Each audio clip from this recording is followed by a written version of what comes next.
ISIS formula. So it's kind of a code name for me. It's easy to remember. So the first one was to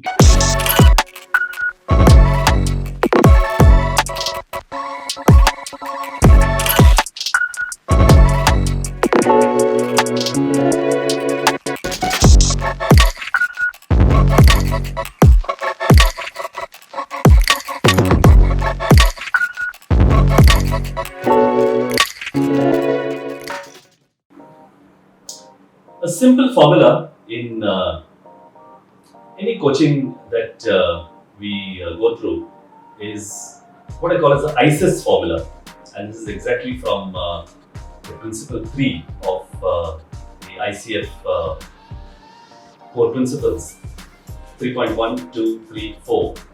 What does ISIS stand for? The first one is to identify really what is the outcome that the client is really expecting. So first is identify.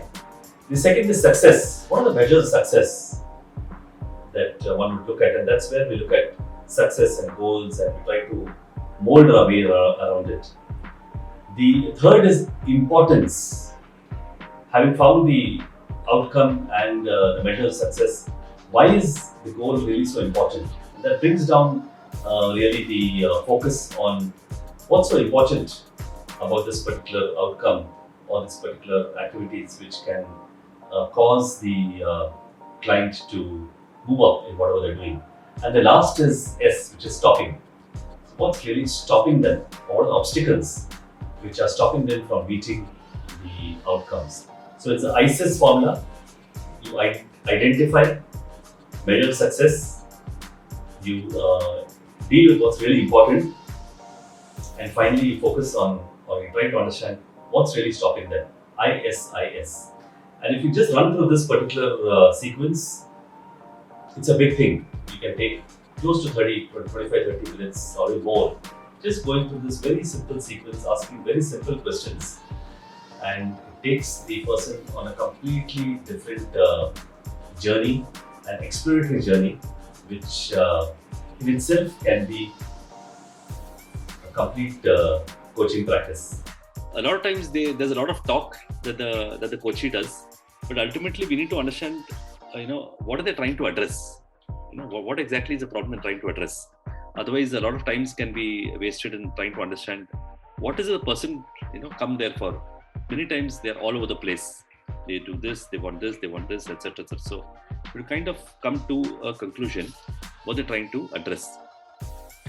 The second one was measure of success. That is the S. So you have the I, and then you have the S. So how do you know that you have succeeded? In this. So I'll read it out. So coach partners with the client. So again, the word is partner. It's not coach mentors. To identify or reconfirm what the client wants to accomplish in the session. That's the first one. The second one, again, coach partners to define or reconfirm measures of success that, for what the client wants to accomplish in the session. So the key word is success. The third is why is it so important? And that's the key thing. That's the ISI, the third one. Why is it so important? And this is just a framework. You may or may not use it, but it's very interesting. And this is what I used actually right now. And the last one is something called as stopping. So the word is not there. So ISI. So what is stopping them from reaching the goal? That's about it.